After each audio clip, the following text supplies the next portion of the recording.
This episode of IAB There is sponsored by T-Mobile Marketing Services. T-Mobile's Magenta marketing platform uses the power of mobility data to connect brands with their best customers. Combining high-quality data signals with premium digital environments, Magenta delivers actionable, engaging, and measurable experiences. Good afternoon and welcome to IAB There, our regular streaming show in which we connect the digital advertising ecosystem. I'm Cheryl Goldstein, EVP of Member Engagement and Development here at the IAB.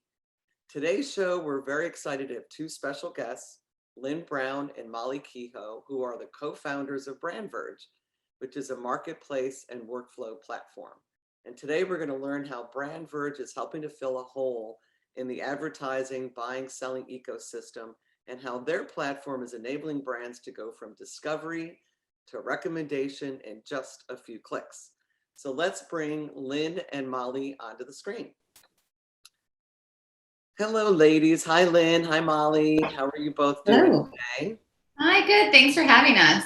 Oh, I'm so happy to have you. I'm very excited about what you're doing with BrandVerge, and I think our audience will be very interested in hearing about this. But let's take a little step back and explain what it is and how it came to be. And I'll try and set the stage here. So Lynn, Molly, the two of you go back to college, right? You were best buddies at Penn State. I don't know if coincidentally or intentionally, you end up in the same industry. Although Lynn, you go down the buy side working at Zenith, end up at Macy's. You were at Zenith Media, then you went to Macy's, so you had the whole buy side thing. And Molly, you end up on the sales side, working both for magazines and then some .coms and eventually at AdTheorent. And I'm imagining the two of you hanging out, having a bottle of wine, talking about the industry, realizing that there was an area of need and an opportunity to do something about it. And the idea for BrandVerge was born. Does that sound like a fair synopsis? Spot on. All right. I mean, I'm just imagining the two of you hanging out. You know what? We really could use. So why don't you take it from there? Lynn, let's start with the buy side. What was the need that you were seeing that said, we need something like BrandVerge? And then tell us what BrandVerge does and how that fits with the need that you were seeing. Of course. So on the buy side, and it's interesting because coming from both agency side, working on, a number of different types of clients and verticals, and then transitioning to client side, you kind of see the planning process from all angles.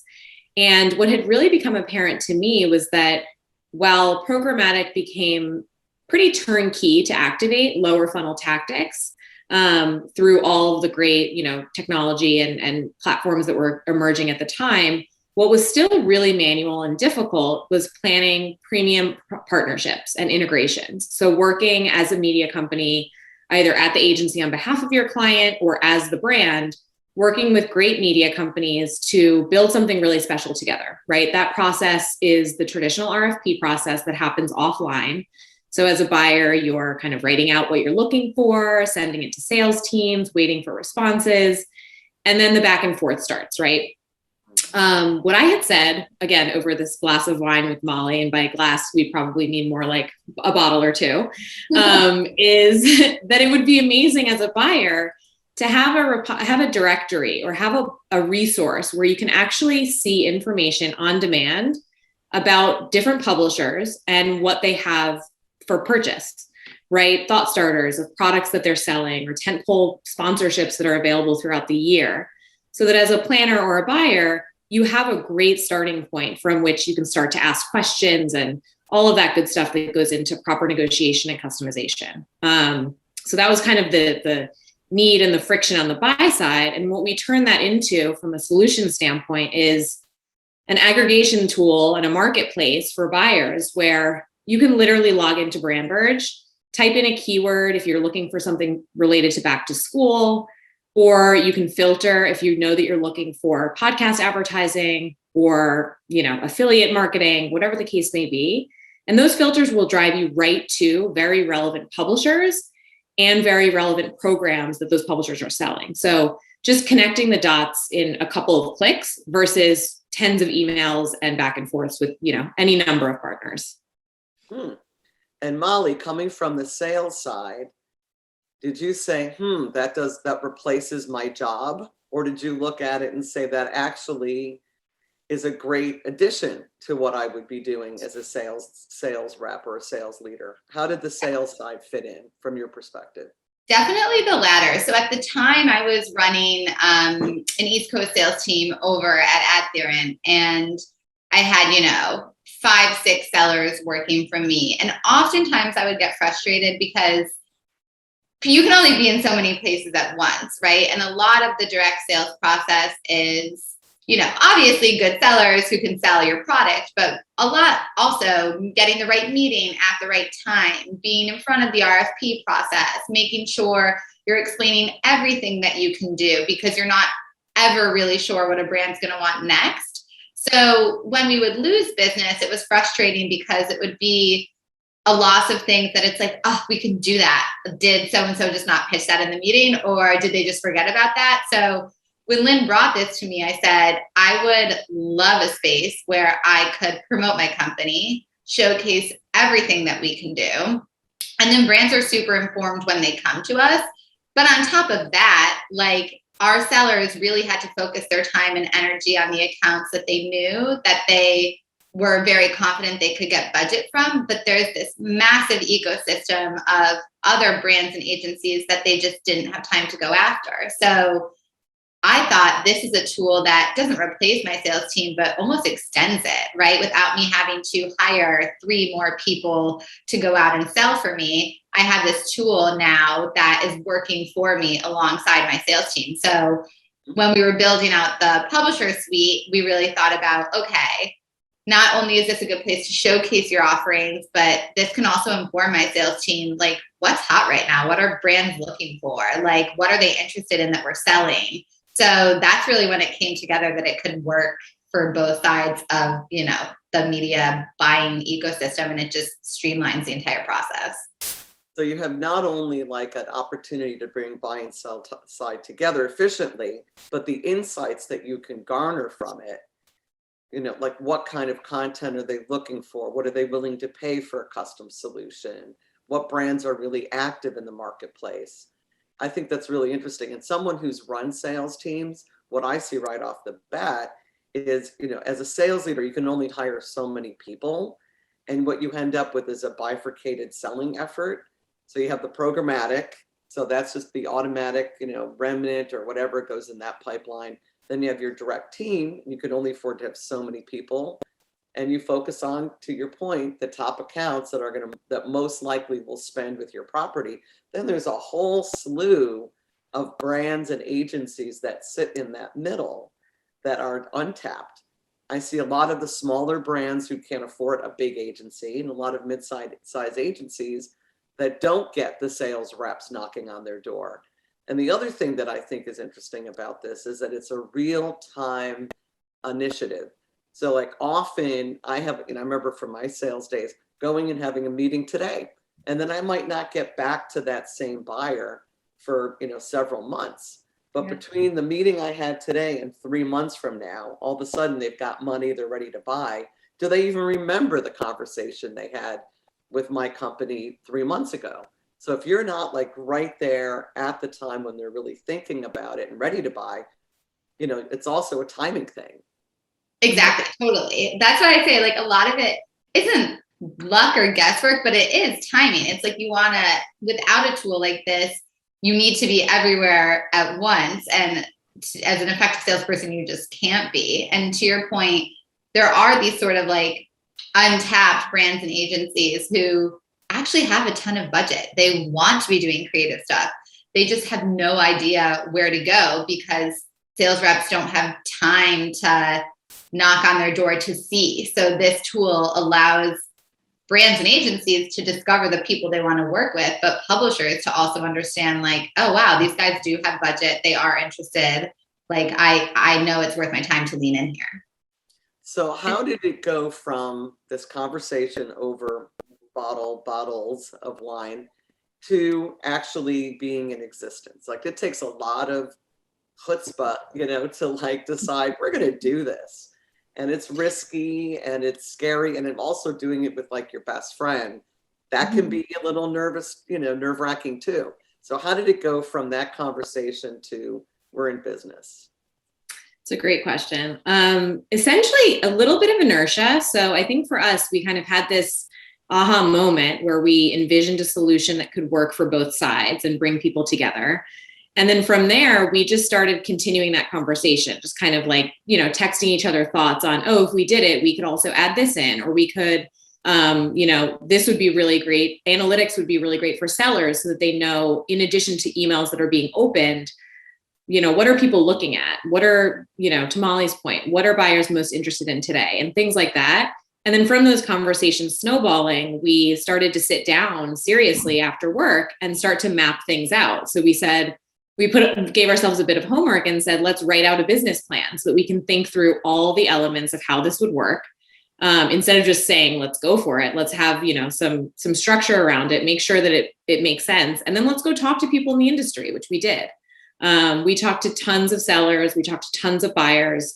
And what we were hearing was a lot of the same things that we had been talking about over the last, several months in lead up to that.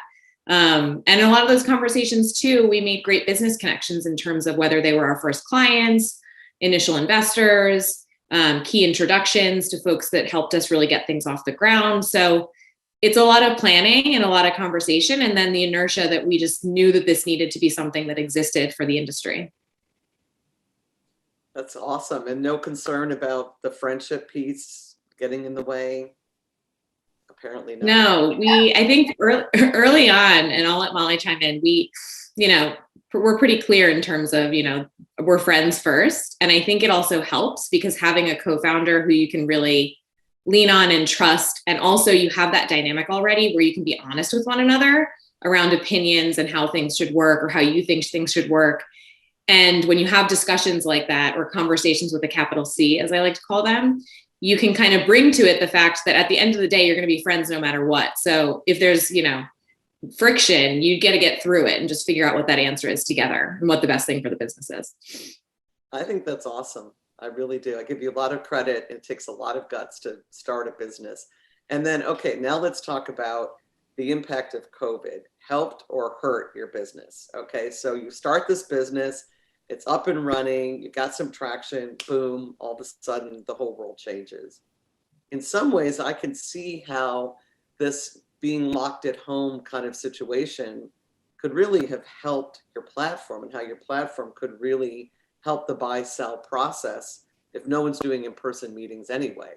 So tell me what was it like for your company? Was it growth opportunity or was it more challenging? What happened? Yeah, I think it was a bit of both. In the end, I hate to say it was good for our business, but it was a growth opportunity. Oftentimes when we were out in market, sort of pre-COVID, when we got pushback, a lot of it was kind of back to your initial question, right? Only my salespeople can do this. Only my products can be sold in person. It needs to be face-to-face. You can't sell this type of content digitally. And then COVID hit, and all of a sudden, every meeting was virtual. Teams were more nimble. People couldn't get in front of people and take them out to dinner and have that sort of sales conversation over drinks. And that's when we really started not only to see our clientele grow, but the usage on the platform grow as well, because people were really leaned in and trying to understand, how can I continue to learn? How can I continue to buy and sell media without, this sort of person-to-person transaction that had been happening? So we're actually really excited. COVID brought us to profitability. So we're a profitable business now. We're continuing to grow and retain clients. So in a way, at first it was, oh my God, what are we going to do? But it ended up sort of helping to propel and grow the company more than maybe it would have if, it hadn't happened. Yeah, I could see how this would fit in and play a part in bringing the buy and sell side together. What I'm particularly excited about, aside from the fact that we have partnered with you already with the New Friends and Podcast Upfronts, and I know our partners who were involved in that program with you really were very happy with it. And with that same idea, I saw something at the Podcast Upfronts. 2 months later, I'm ready to make a buy. And I know I saw something on BIPOC women business owners that I can't remember where I saw that. I can go to the IB marketplace, do a search, and oh, it was a Wondery podcast, and then get in touch with them. I see huge potential with this, and I know we're already talking about doing something with you around this for discovery around DEI, this whole initiative that's out there to support minority-owned media. And the challenges that I'm seeing brands in the buy side facing, which is trying to find them and get to know who they are and then be able to connect with them. Are you starting to see opportunity there? Are you getting more requests in that area around, highlighting diverse owned entities?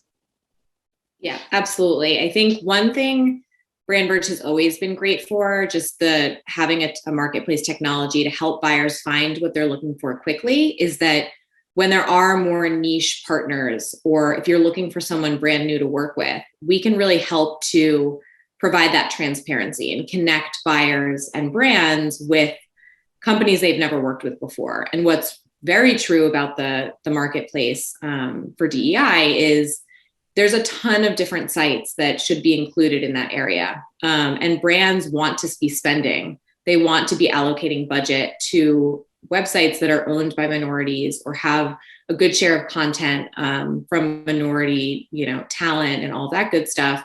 But it's hard to know where to invest those dollars unless it's a large enough organization who is doing a lot of PR around that. So for us, the ability to plug in filters and parameters that allow brands to find really great DEI partners quickly is a no-brainer.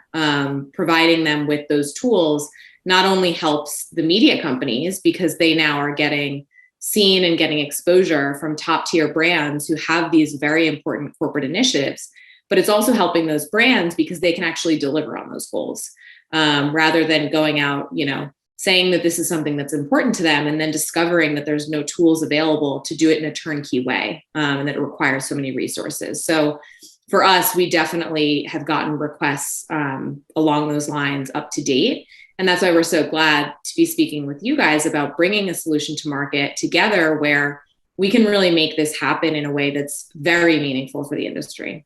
Yeah, I think so too.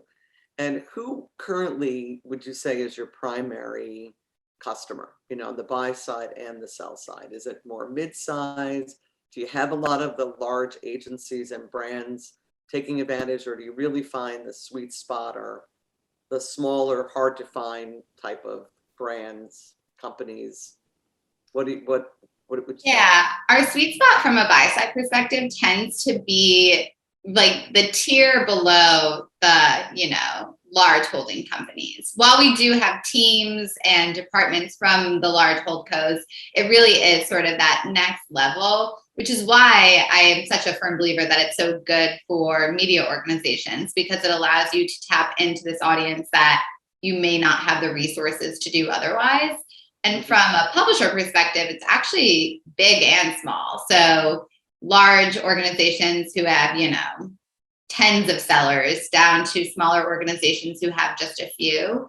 And what we've really found is for these buyers, size doesn't matter. They're much more interested in content, how partnerships are structured, the types of capabilities a partner has. So there doesn't need to be any fear, if you're not big or don't have X reach, you're not going to be seeing success, because the platform really lends itself to partners of all shapes and sizes having success with the tool. What about all media types? Like, I'm assuming you're primarily digital focused, but couldn't this work for radio, television, print? Yeah, we were digital first. When we set out to build the tool, we were like, I was working in digital, Lynn was working in digital, and we felt that process was so, needed to be streamlined. But since the platform's really grown, right? Like, we have companies like iHeart on the platform who obviously sell digital, they sell podcasts, but they also sell radio. Through the IAB marketplace, we had Conde and Meredith, who sell digital but traditional. We have out-of-home partners. So it really can extend to any type of media. So when you think about something like DEI and how we are talking about building that out together, it doesn't just have to be digital specific. It can be really across the whole ecosystem. Yeah, it really is just an interesting way to have a discovery platform, So how far does your capabilities go today? So I know you can do the discovery, I can find properties, but does it take me all the way to the whole buy-sell side is complete? Do you see it as almost a self-service capability at some point? And how close to that are you? Good question. So right now, we essentially take it from discovery all the way through to negotiation. So you can find partners, you can find programs, and we have in-app messaging where you can go back and forth, do your negotiation, ask questions. Sellers can provide versions of plans back. All of that can live within BrandVerge. What we have on our sort of 12-month horizon is making it a full solution end to end. So what that means for us is, in addition to publishers being able to upload proposals, also giving buyers the opportunity to take it from just negotiation and conversation down to, okay, let's get the final plan and let's activate this. Having that back and forth from a creative standpoint as well, be able to be facilitated through the platform is important to us too. Because if you think about the programs that we got started with, a lot of them do have things like custom creative assets or coordination amongst multiple vendors. So how can we help buyers and brands manage their campaign in one easy to use workflow tool? And at the same time, having that organization make it easier for the media companies as well, because there's less ad hoc requests or last minute, kind of shuffling things around, because things are more streamlined and clear and centralized in one place. Mm-hmm. Do you see the potential of having this connect to other systems? I don't know, there's, billing systems, inventory systems. Yeah, absolutely. The way that we envision it is, once that negotiation piece is done and there's a final plan, having the ability to just seamlessly click a button and have those details plugged directly into whatever buying system that you're using. So we've had some initial conversations with those players just to make sure that what we've envisioned is possible, and it is. I think for us, what is more important is making sure that we have the pieces built up, the features are good to go, and then more importantly, making sure that we have agencies that are using those tools day to day and the volume that we'd be looking for to help us, test out those connections and get that established. Is it a challenge just keeping the information updated? You must be on the phone, working with the publishers all the time, just making sure that you have the most recent stuff and that it's current. Is that a challenge? So actually, I'm proud to say our publishers are really good about it. So the tool from that perspective is self-serve. So as publishers, you can come in and update your content daily if you wanted to. And one thing we do is provide analytics on a weekly basis that really highlight top searches, trends. So we found our publishers who are really leaned in are coming in and updating that all the time, because they want to make sure brands and agencies understand exactly what they can sell. And, if someone's looking for X, they want to make sure that they're indicating they can provide it. So we have some publishers who are in there updating weekly, others who update quarterly, but our partners are actually pretty good about it. And the tool is pretty intuitive. We always say it's almost equivalent to posting your house on Airbnb. It's pretty easy. So we've been lucky in that regard. And some of the insights, do you find that the publishers are actually making editorial decisions as well based on the traction they're getting with certain sponsors around certain types of content?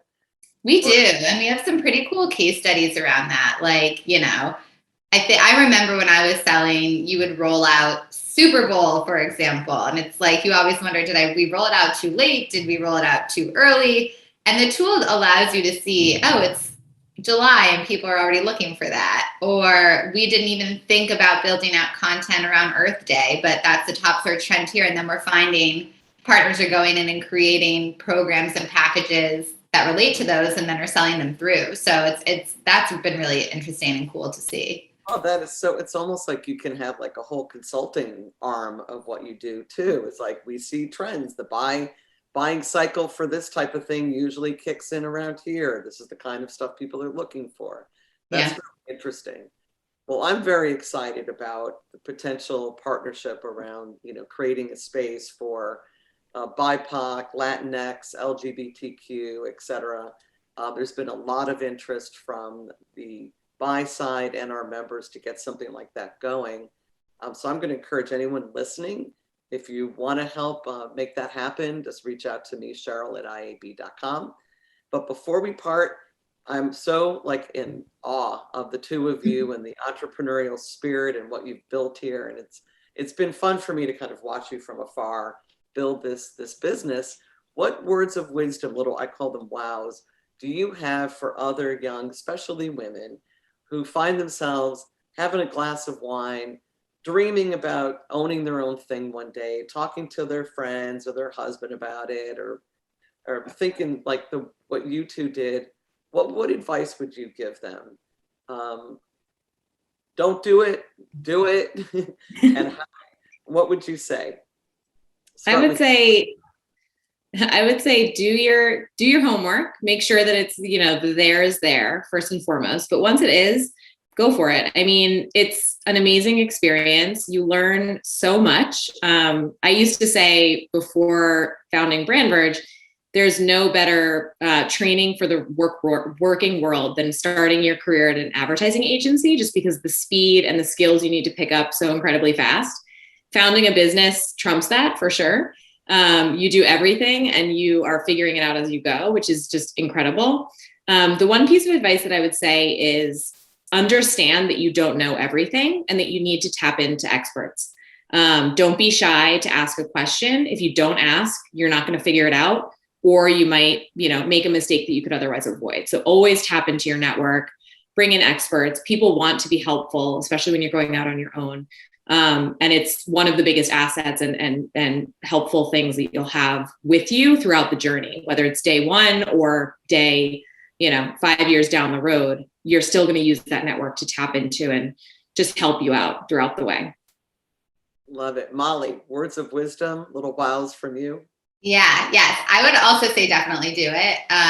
It's been one of the most rewarding experiences ever. It's definitely hard, but I love it.